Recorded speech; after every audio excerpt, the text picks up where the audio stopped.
রামায়ণ আমাদের ছোটবেলায় শোনা এক মহাকাব্য। আমরা সবাই জানি যুদ্ধের শেষে শ্রীরামের হাতে লঙ্কাপতি রাবণের মৃত্যু হয়, রাবণের দহন হয় আর অধর্মের বিনাশ ঘটে। কি তাই তো? এটাই তো আমরা শুনে এসেছি হাজার বছর ধরে। কিন্তু যদি আজ আমি আপনাদের বলি যে এই পুরো ঘটনাটাই একটা সাজানো মিথ্যে, যদি বলি রাবণ এখনো মারা যায়নি, হ্যাঁ ঠিকই শুনেছেন, লঙ্কার মাটিতে এমন এক দুর্গম গুহা আছে যেখানে আজও শুয়ে আছে লঙ্কেশ রাবণ। না না, কঙ্কাল হিসেবে নয়, একদম অক্ষত শরীর।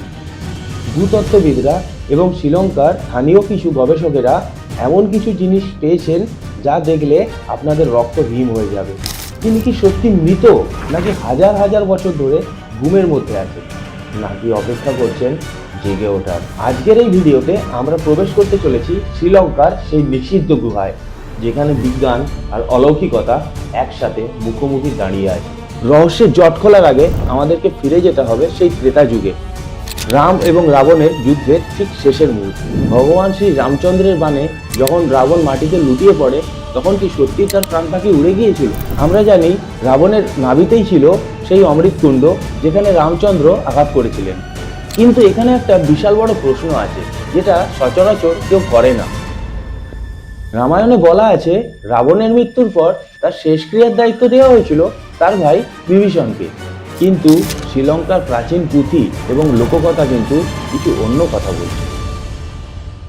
আচ্ছা বলুন তো, রাবণের মৃত্যুর পর তার দাহনের বা তার শেষকৃত্যের কোথাও কি কোনো প্রমাণ সুনির্দিষ্টভাবে পাওয়া যায়? শ্রীলঙ্কার কিছু আদিবাসী এবং কিছু গবেষকদের দাবি যে বিভীষণ রাবণের শেষকৃত্য করেন। সিংহাসনের লোভে বিভীষণ এতটাই ব্যস্ত হয়ে পড়েছিল যে তিনি রাবণের দেহ যুদ্ধক্ষেত্রে রেখে দিয়েই চলে গিয়েছিলেন। তাহলে প্রশ্ন হলো, সেই বিশাল দেহটার হলোটা কি?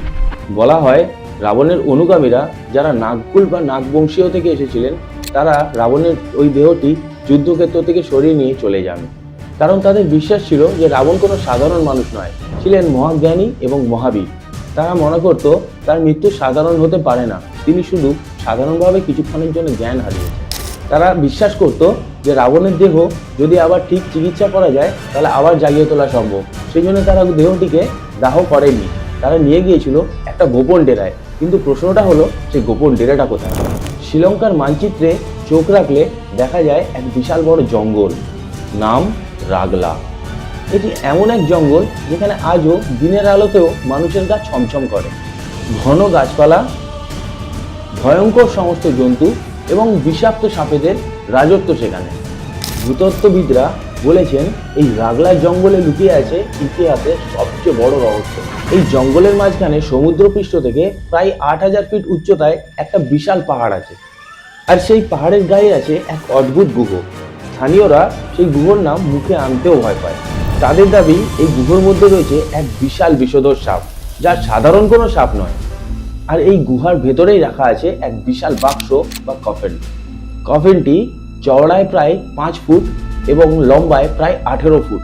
ভাবছেন তো যে কেন 18 ফুট? কারণ পুরাণ মতে রাবণের উচ্চতা ছিল বিশাল। কিন্তু এখানে আসল ঘটনাটা কফিনের মাপের জন্য নয়, আসল ঘটনাটা হলো কফিনের ভেতরে। বিজ্ঞানীরা ওই কফিনে থার্মাল ইমেজিং দিয়ে এবং বিভিন্ন রকমের উন্নত যন্ত্রপাতি ব্যবহার করে স্ক্যান করে এটা দেখেছেন যে ওই কফিন থেকে বিভিন্ন রকমের রেডিয়েশন এবং তাপ নির্গত হচ্ছে। একটা মৃতদেহ যেটা 5000 বছর ধরে পড়ে আছে, তার শরীর থেকে তাপ কেন বেরোতে যাবে? এটা কি তাহলে প্রমাণ করে যে ভেতরে থাকা মানুষটি এখনো সম্পূর্ণ মারা যায়নি, বা তার কোনো অংশ একটু হলেও জীবিত আছে? এবার আসা যাক এক রহস্যের কথায়। মিশরের মমির কথা তো আমরা সবাই জানি, কিন্তু তারও হাজার হাজার বছর আগে রাবণের দেহ কিভাবে সংরক্ষণ করে রাখা হলো? শ্রীলঙ্কার রামায়ণ রিসার্চ সেন্টারের তথ্য অনুযায়ী রাবণের দেহের উপরে এক বিশেষ ধরনের প্রলেপ লাগানো আছে, যাকে আয়ুর্বেদের শাস্ত্রে বলা হতো মৃত সঞ্জীবনী প্রলেপ। এই প্রলেপ এতটাই শক্তিশালী যে এই প্রলেপ লাগানোর পরে চামড়াও কুঁচকবে না এবং হাড়গুলো অটুট থাকবে। সবচেয়ে ভয়ঙ্কর বিষয়, সাধারণ মানুষেরা বিশ্বাস করে যে রাবণের নাভিতে যে অমৃত ছিল সেটা কোনো সাধারণ জাদুটোনা নয়, সেটা ছিল এক ভয়ঙ্কর রাসায়নিক মিশ্রণ। শ্রী রামচন্দ্র যখন রাবণের নাভিতে বাণ চালায়, তখন সেই বাণ আঘাত করার পরে রাবণের নাভি ফেটে গিয়ে রাবণ কোমায় চলে যায়। অর্থাৎ রাবণ মারা যাননি, উনি একটা দীর্ঘ ঘুমের মধ্যে আছেন। নাগবংশীয়রা এখনো সেই অপেক্ষায় আছেন যে কবে সেই বিশেষ ঔষধ পাওয়া যাবে এবং রাবণকে আবার পুনর্জীবিত করা যাবে।